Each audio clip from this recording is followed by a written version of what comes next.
क्या है। आजकल कोली कहें या कोरी कहें, एक जाति के रूप में है ये, और हर क्षेत्र में इनके अलग अलग नाम हैं। कहीं ये राजपूत हैं, कहीं ये दलित हैं, तो कहीं ये पिछड़ा वर्ग में हैं। तो आइए स्थिति पे बात करते हैं। हिमाचल प्रदेश की दक्षिणी पश्चिमी सीमा पंजाब तथा हरियाणा से लगती है।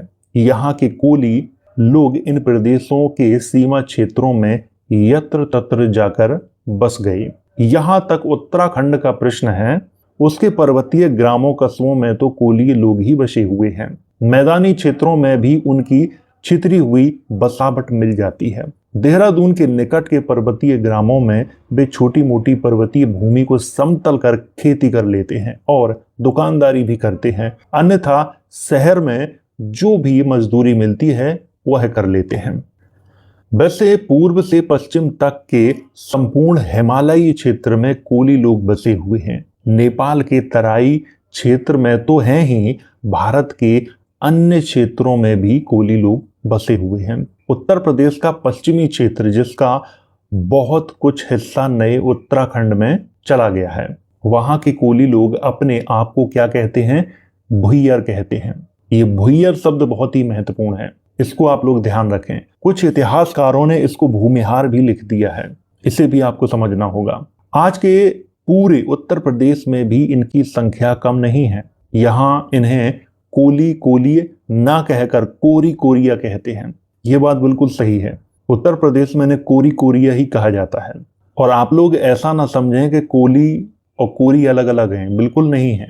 अभी मैं आगे इसका विवरण आपको बताऊंगा, तब आपको समझ में आएगा। कुछ लोग यहाँ खेती करते हैं, कुछ लोग नौकरी पेशा करते हैं और कुछ लोग छोटा मोटा धंधा कर अपनी आजीविका चलाते हैं। आज से 100 वर्ष पूर्व तक उत्तर प्रदेश तथा उसकी सीमा से लगने वाले राजस्थान एवं मध्य प्रदेश के क्षेत्र के कोरी वस्त्र वयन का धंधा करते थे, किंतु अब उन्होंने यह काम छोड़ दिया है। और ये बात बिल्कुल सही है कि रामगांव के जो कोलीय थे, उनका जो गण था वो बुनकरों का गण था, वो बुनकर थे। इस बात को हमें ध्यान रखना है। और आजकल बुनकर कौन है, आप इस बारे में पता कर सकते हैं। आगे बात करते हैं। हाँ, झांसी के पास मऊरानीपुर कस्बे के कोरी लोगों ने अपने घरों में छोटी मोटी टेक्सटाइल इकाइयां अवश्य स्थापित कर ली हैं, किंतु मध्य पूर्वी उत्तर प्रदेश के कोली आज भी खेती ही करते हैं और अपने आप को सक्कोरी कहते हैं। इसी प्रकार आगरा, इटावा, मैनपुरी तथा एटा जिले के कीरकाची आदि भी आज अपने आप को शाक्य कहते हैं। ये बात बिल्कुल सही है। यहां से आप सीधा अंदाजा लगा सकते हो कि जो आज काची है, हालांकि कुछ काची अपने आप को कुशवाहा कहने लगे हैं, जबकि कुशवाहा और काची दोनों अलग अलग हैं। इसकी मैं चर्चा आगे करूंगा, तब आपको ये चीज समझ में आएगी। काची और कोली किसी न किसी समय में ये एक ही रहे हैं। आज दोनों अलग अलग जातियां हैं। काची पिछड़ा वर्ग में आते हैं और कोली कहीं पिछड़ा वर्ग में आते हैं तो कहीं दलित जातियों में गिने जाते हैं। ये समय का खेल है और क्षेत्रों की स्थिति है। अलग अलग क्षेत्रों में इन्हें अलग अलग नामों से पुकारा जाता है।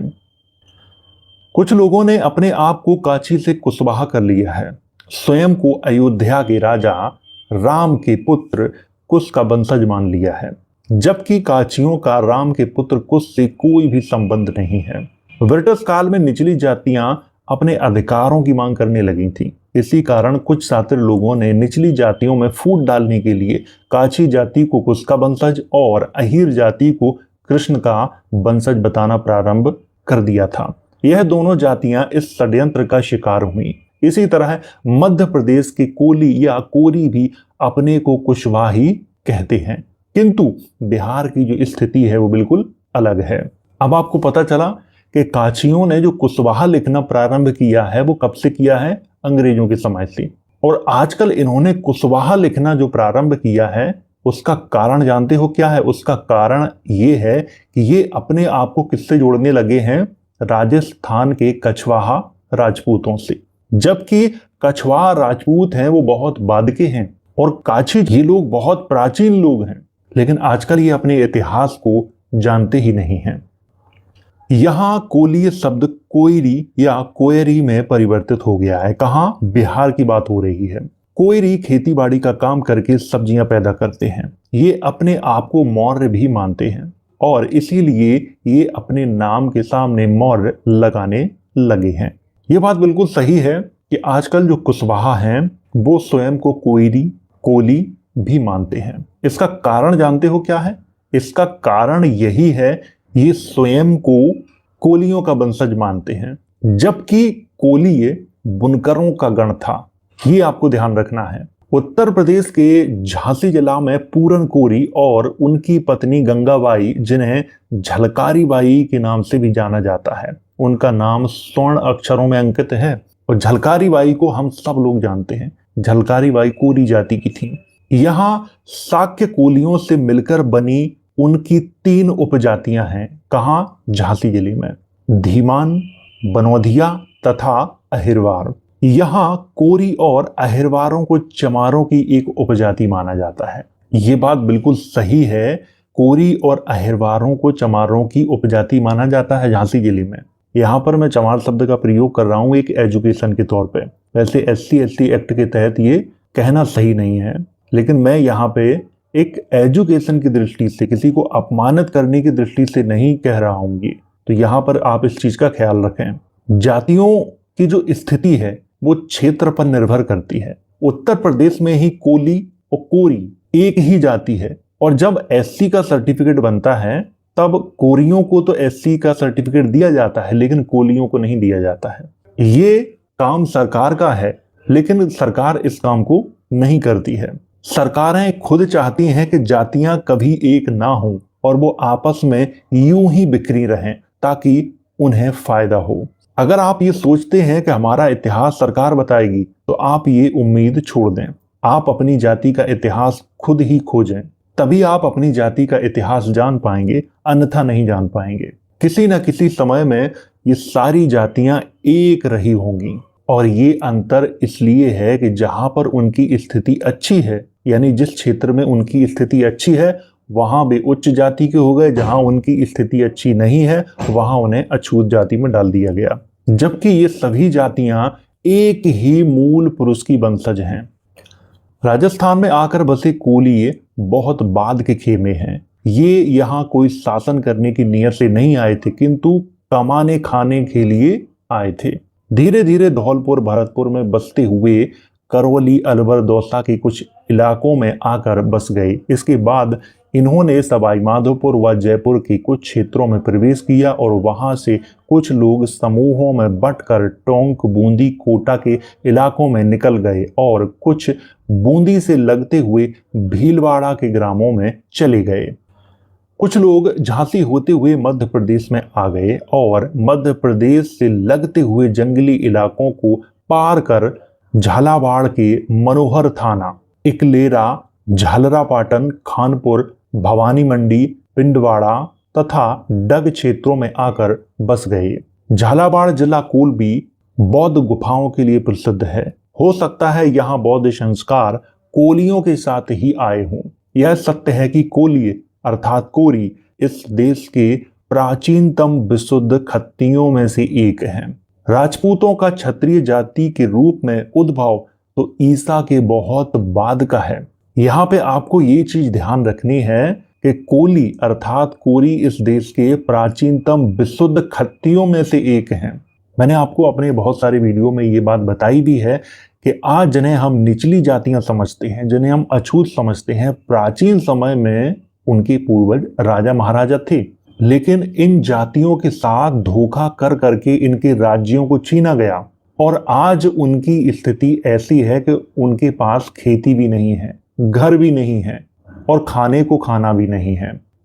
वे ना तो सूर्यवंशी हैं ना तथाकथित चंद्रवंशी हैं। यहाँ किसकी बात हो रही है? राजपूतों की बात हो रही है। वे तो ब्राह्मणों द्वारा आबू पर्वत के अग्नि कुंड में हवन द्वारा शुद्ध किए गए अग्निवंशीय क्षत्रिय राजपूत हैं और इस तथ्य को भी स्वयं भी स्वीकार करते हैं। हमें ताज्जुब होता है जब सूर्यवंशी काची अपने को कुशवाहा क्षत्रिय राजपूत कहते हैं। इस अग्निवंशीय राजपूत जाति के प्रभाव में गुजरात के कुछ कोली भी आ गए हैं और वे भी रोटी बेटी के संबंध के कारण अपने आप को राजपूत समझने लगे हैं। हालांकि उसमें से बहुतों ने अपनी जाति के पहले या पीछे राजपूत शब्द का प्रयोग कभी नहीं किया। इसीलिए मैं ये बात कह रहा हूं कि ये फर्क है क्षेत्र का। जहां पर कोलियों की स्थिति अच्छी है वहां पे उन्हें क्षत्रिय घोषित कर दिया गया है, और जहां पर उनकी स्थिति अच्छी नहीं है, वो थोड़े से गरीब हैं, तो उन्हें दलित और अछूत बना दिया गया है। यही काम कुर्मियों के साथ हुआ है। गुजरात में उनकी स्थिति अलग है और उत्तर प्रदेश और बाकी जो देश के हिस्से हैं उनकी स्थिति बिल्कुल अलग है। उन्हें अछूत और नीच जातियों में शामिल कर दिया गया है। जाति एक ही है, फर्क है क्षेत्र का और आर्थिक स्थिति का। अगर तुम्हारी आर्थिक स्थिति अच्छी है तो तुम उच्च जाति के हो गए, अगर आपकी आर्थिक स्थिति खराब है तो आप निम्न जाति के हो गए। इसीलिए मैं बार बार ये बात कहता हूं कि क्षत्रिय ही आपस में लड़ रहे हैं। जो गरीब हो जाते हैं वो निम्न जाति के अछूत बन जाते हैं, फिर अमीर जो क्षत्रिय हैं वो उन पे अत्याचार करते हैं, जबकि दोनों के मूल पूर्वज एक ही हैं। अजमेर में बसे कोलियों ने उन्हीं में से कुछ के उदाहरणों को लेकर अपने आप को कोली राजपूत कहना शुरू कर दिया है, और उन्होंने कोली राजपूत हितकारिणी सभा की स्थापना भी कर ली है। इस सभा में देश के कुछ दूरस्थ स्थानों पर अपने वार्षिक अधिवेशन भी उन दिनों आयोजित किए गए। कुछ साल पहले तक कोली राजपूत पत्रिका भी अजमेर से निकलती रही, किंतु इससे पहले राजस्थान के अधिकांश कोली अपने आप को सिर्फ कोली कहते थे और अपने ग्राम या नगर की पहचान के रूप में उसके नाम का प्रयोग थे। उस पहचान को ही वे अपना गोत्र समझ बैठे, जो गलत है। जैसे राजौर से निकले राजौरिया, आमेर से निकले आमेरिया, सेवर से निकले सेवरिया, कुंडल से निकले कुंडलवाल, गोठ से निकले गोठवाल इत्यादि। ये गोत्र नहीं है, ग्राम की पहचान है, लेकिन आजकल ये लोग इनको गोत्र मान बैठे हैं। इसीलिए मैं कहता हूं कि सबसे ज्यादा अंधकारमय अगर किसी का इतिहास है तो वो राजपूतों का है, जो उन्होंने खुद नहीं लिखा है बल्कि किसी दूसरे ने लिखा है। राजपूतों ने अपने इतिहास को खुद खोजा ही नहीं है, उन्होंने जानना ही नहीं चाहा है कि हमारे जो पूर्वज थे वो कौन थे।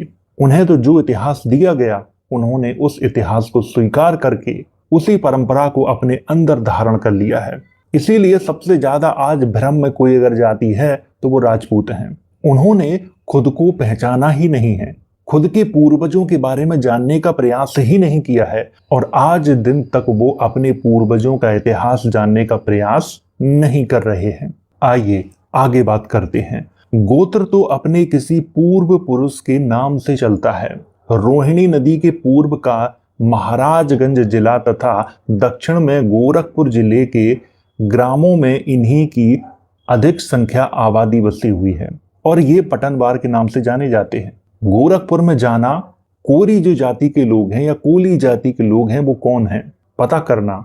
वो कोई और नहीं है बल्कि राम गांव के कोलियों के ही वंशज हैं और कोलीय गणराज्य बुनकरों का गण था। आज के मध्य पूर्व उत्तर प्रदेश, राजस्थान तथा मध्य प्रदेश में बसे कोलियों में से एक तबका ऐसा है जो अपने आप को शाक्य समझता है और अपने नाम के आगे शाक्य भी लगाता है। बिहार के कोयरी जो कोलीय ही हैं अपने को मौर्य तथा उत्तर प्रदेश के काछी अपने आप को शाक्य कहने लगे हैं। उत्तर प्रदेश तथा उससे लगे राजस्थान एवं मध्य प्रदेश के कुछ भागों में अपने आप को कोरी कहते हैं। उनमें कुबिंद वस्त्र बुनने वाले भी हैं।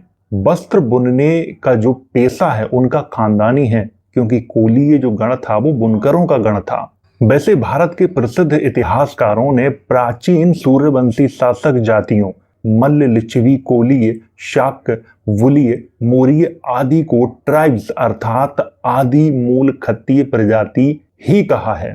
तो यहाँ पे आपको समझना है कि मूल जो खत्तीय हैं वो कौन है, वो है मल्ल, लिच्छवी, कोलीय, शाक्य, बुली और मौर्य। यही लोग हैं और इन्हीं के वंशज ओबीसी, एससी, एसटी में आज भी मौजूद हैं।